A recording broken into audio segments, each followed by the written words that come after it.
All right. What's your name and what'd you do? Hey guys, name's Clayton. I am here at a locals where we had a 20-man turnout, and I ended up walking away with a 5-0 today. All right, let's get into your deck profile and we'll see how this went. All right, of course, the shock of the tournament is I was playing salads today. People aren't used to seeing that. So starting off, 3 Flame Buffalo. This is the normal summon you want to see in the deck, obviously. I don't play the Lady Debug in this. I once played it a long time ago before it got really hit on the ban list big time, but Lady Debug be getting your cheeks clapped. Yeah, this is just a whole lot better. Funny thing is, I didn't even see it this entire tournament. Oh dang! The whole tournament, yeah, didn't even see it. Didn't even get to play it. Out of 5 rounds, didn't see it. Get draw 2. Yep. Next up, 3 Spinny. Probably one of the best extenders in the entire deck. I absolutely love this card. I'm really, really happy that this thing came back to 3. This combined with another card in the deck, the Circle, was the main reason why I wanted to pick this back up again. I played this back when Raw Stalio got banned. This right here, was always a 3-0, but when Raw Stalio got unbanned, this card became super good. And then 3 Foxy. This card is a lifesaver when it comes to floodgates. This deck hates getting there, can only be 1 or summon limit or even skill drain. This thing can get around every single one of them. Foxy is so good. I don't know why people cut this thing down to 2. I've seen some guys even cut it down to 1. I have no idea why. Summon this thing out if you don't have Foxy top deck put in work sometimes. Oh yeah, Foxy top deck. I actually did that quite a few times. I actually would use Circle to search the Foxy because it was so good. And I don't think there was a single time that I have activated Foxy this entire tournament that I was not happy with the top 3 it revealed. I saw Rage, I saw Roar, I saw Circle, I saw Spinny. They saw all the good cards. there was a time I saw Spinny and Will with this card, but I chose Spinny because I could extend further with it. So this card is just so good. I love this card. I don't know why people cut it, but I played it 3. Works good for me. And then other one, Jaguar, of course. Yeah, yeah, it's pretty much become standard to play this thing at 2. Whereas you played Desires? No, Desires. Yeah, does that part of Desires? Oh, Desires. Actually, no.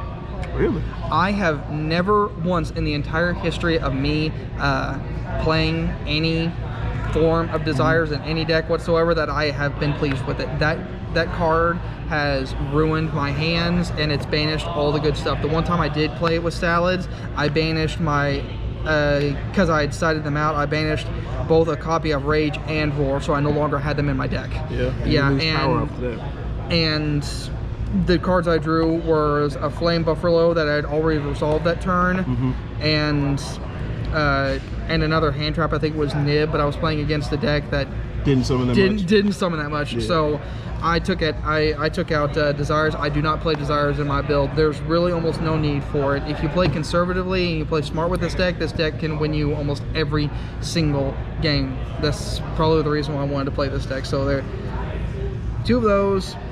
Then we're going to the one of monsters. 1 Falco. I use this card a whole lot more than people think. This thing is extremely good and it's real good as an extender.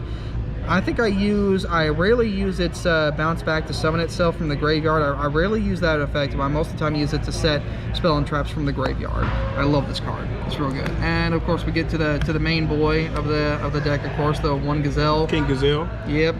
The master of the deck, even though I think... Would you play this deck if Gazelle went to 3? Would you play Salad even more if Gazelle went to 3? Yes. Funny thing is that I will challenge you. I will challenge you on that, Shem. Even if this thing, who's the Salad guy? That's what he's saying. Even if this thing came back to 3, the most I would play of it is 2. This entire tournament, I never failed to resolve this guy except 1 game of a match. This guy either got resolved by either getting Circle into my hand, or Signet Mining, or Mirage Stalio. This guy was going off. So even if this thing was at 3, I might only play it at 2 and maybe take out one of the Jaguars. Oh, good. Feel that. A lot of people don't play it, but I still really like the Sea Archiver. He actually came up a couple times. He saved me from dying. An opponent summoned a monster to a zone of link monster point 2. I had this in my hand because I didn't need it as an extender, so I summoned it to my side of the field. Big Booty saved me from getting killed by an access code talker. Well, a guy had to change his plan up. He had to change from going just a whole bunch of low attack monsters, and when I got this, he was forced to go into access code talker, blow everything up. I took 53 that turn still, but I came back and I won next turn. So Sea Archiver, real good. Resiliency. And then we're going into the other monsters. So the deck, of course, 3 Ash. Gotta play Ash, man. Yeah, you can recycle this thing back with Wolf. It is busted. Fusion. He's like, huh. It is busted. This thing is absolutely busted, and you can bring it back with Wolf. And then 3 one-of monsters in the deck.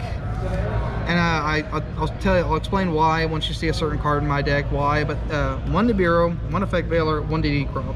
I choose all these because these can hurt my deck a little bit. This really hurts my deck, but it also nibbed, man. Unless you have Will, this thing pretty much makes your turn stop. But all of these are because of another card that I have in my deck, and I'll show you there in a second. DD Crow can stop the branded plays. Effect Veiler, a lot of people are playing multiple copies of this, so that's why I went ahead and played 1 copy. And then of course Nib, and you'll see the main reason why I have Nib in the deck here in a second. And we'll move on to the spells. Of course, I was super thrilled when this thing came back to 3. I started playing this deck again back when it was at 2, and even then I felt it was really, really good. But now that this thing is at 3, it's self-explanatory. Best card in the deck, besides Gazelle. So you on that? 3 Signet Mining. A lot of people give this card a bad rep in Salads. I honestly have no idea why. Every time I have Signet Mining, only if my hand is like an absolute brick does this card hurt when I see it in my hand. I can still play, but if my hand is a brick, I might be able to fix it with this card, but at that point you want to see Circle. But Signet Mining, pitch either Jack Jaguar or Spinny or Foxy in hand because I play so many of them. Search Gazelle. As soon as it's resolved, Gazelle come out for free. So, and you already have Spinny or Jack Jaguar engraved when you do that, so I don't know why people give this card so much hate. I love this card. I love Signet Mining. It's not as good as Circle, but it's still really, really good. I don't know why it gets so much hate. And then here's the reason why I play the 3 one-ups. I don't want to get nibbed. So, true, getting nibbed, bro. I got nibbed twice today. Yep. Last turn. I got nibbed 4 times today. 4 times, but twice I stopped it with crossout. The other 2 times it actually went through because I didn't have crossout in hand. But yeah, that Effect Veiler, this is going to stop Effect Veiler, DD Crow, or Nib, Ash, or the other hand trap I have in here. You'll see it here in a second. But yeah, crossout designator. This is actually one of the things that made me want to play Salads again for a little bit, is that I had copies of this. No one of my other decks I like to play that I have room for them. Yep. So, and that was Salad's biggest weakness, was Nib. Even Call by the Grave didn't stop it, but this can. So since that was another real strong reason that I wanted to go ahead and play Salads again. All right, then we're moving on to a couple other Salad cards.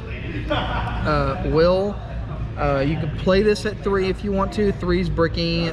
2, I found out was pretty good. Just kind of the little flavor spot. Yeah, there's so many times I either open this up into my hand or I draw it with Flame Buffalo or with Heat Soul, that this card can actually help me extend. I can go into Heat Soul plays and keep my link to Sunlight Wolf plays with the help of this card. Or if I'm worried, if I don't have crossout in my hand, I save this until the end of the turn. That way, if they nib me during the main phase, I can still bring back my monsters and save myself with this card. Also, this card, if this remains on the field and you have any kind of setup in your graveyard, this card guarantees that you'll probably win next turn if your opponent does not have at least a couple forms of a disruption.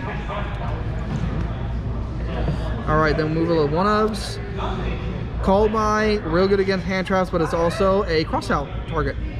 I have used crossouts with this card once today, and I've actually used it a couple other times. So another cross-out target. And then of course for salads, the one field spell. You don't need to play more than one. And then the other hand trap, of course, getting into the traps, of course 3 infinite imperm. Self-explanatory, real good card, cross-out target. The whole works. Very much so, yes.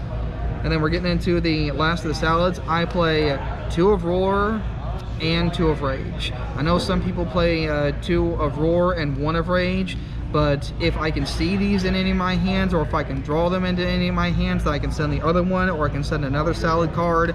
That way I'm not relying on Heat Soul to get me to what I need to. Believe it or not, I don't really like Heat Soul, and I was actually considering cutting it out of my deck. Oh, that's pretty wild.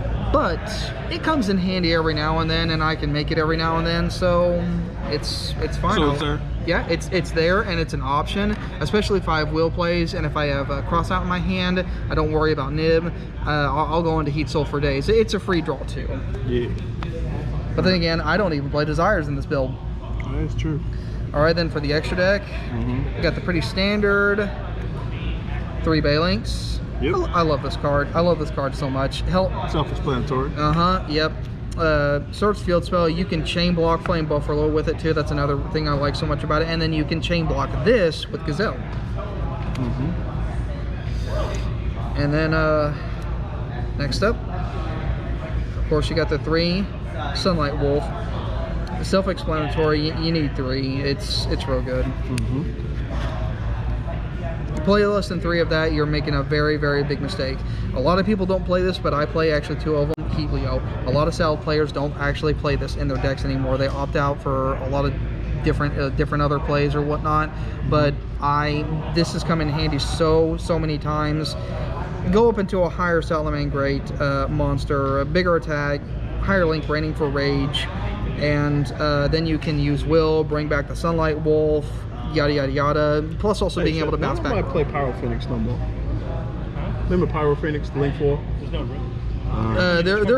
There really isn't, and the what I would say Pyro Phoenix is good for is if you don't have the money to splurge on an access code talker, then you can use Pyro Phoenix as a good substitute. It's got only 2,800 attack. Got to sell drugs. But it can. Hey. But it can nuke board, so it's pretty good. But Heat Leo is definitely a better option than Pyro Phoenix. Go ahead. All right, then we're moving into a whole bunch of 1-ofs. Of course, Mirage Stalio. Self-explanatory, this card is extremely good. Even if it coming back to 3, I don't play 3 of it, just 1 of. It's a 1 of in the extra deck. You can recycle it if you want to. I fucking play 3 and play Prosperities. Banish 2 of them. Banish 2 of them. Oh, jeez. All right, then Link Garibo. I actually really like this card. He actually helped me prevent trap activation twice today. And he's mainly in there so I can go into Heat Soul plays a lot easier, but Link Garibo actually prevent my opponents from activating trap cards twice today. So I really like this guy. No trap today, baby. Yep, nope, none. Of course, the guy we were talking about earlier, Heat Soul, real good. I only summoned him twice in this entire tournament, and both times. Telling me you only drew twice? No, I drew 4, and guess what? They were all bricks. Oh well, yeah. I did not draw a single hand trap with this card, so that's actually quite rare. Normally, I draw at least one of my hand traps with it, but well, I know when we played, you had all type of. Oh yeah. Against you, this card was broken. Yeah, I remember that. Yeah. Continue. That shit sucked. All right, and then we got Splash Mage. I go into this a whole heck of a lot more. That was the first Ghost of the Past. Yes. Yes, I go into this a whole heck of a lot more than I do what the fuck does that Transcode mean? Talker. Hey, you see this guy? What was that? What was that, my guy? What are you doing? Hold on. Hitting the steering wheel. Oh my god, get this guy. Jeez, what? I got you, dog. What on earth? Transcode Talker, I didn't actually go into him a single time this entire tournament. I actually didn't even go into Splash Mage any this entire tournament. Didn't need to. Really didn't need to. I'm very reserved when it comes to my update jammer and access code talker plays. You say game? Yeah, this is if I know that my opponent has no cards in hand or if they've already used a hand trap or two, like Asher Infinite Imperm. There was one time I was about ready to go into Access Code Talker, but I had forgotten that my opponent had activated Pot of Prosperity, and he had added an Effect Veiler to his hand, so I was about ready to summon Update Jammer, and I was just like, hit the brakes! Yeah, slow it down a little bit. And I decided against doing this, and I went with just regular plays. Even then, like, only if I know that only if I know that this card will absolutely win me the game, and my opponent's got no way of getting around it, then that's when I make this. I actually beat over an Underworld Goddess with this. It was pretty funny. They're like, "Do you even have an answer to Yeah, Goddess?" you just swing twice, 10,000. Oh, hey, I can make him 43. She's only at 3K, and he can attack twice. Opponent was only a 5K. Swung twice. Just didn't even need to use his effect to destroy Goddess. Just swung out twice. Game. Hey, Kai, you need to be off on the weekend. You need one day off on the weekend. And then we'll move on to the side To the deck. sideboard. Yep. All right. This helped me against one of my matchups today. On a Monday. 3 Lancia. I actually side this in for the Flunderies matchup. Flunderies absolutely kills salads. Kills them. They eat all. your butthole. Yep. But I actually used this against a Tri-Brigade Scareclaw matchup today. I Lancia'd him. All he did was set 1 back row, set 1 defense pass. And you kill him in. yep.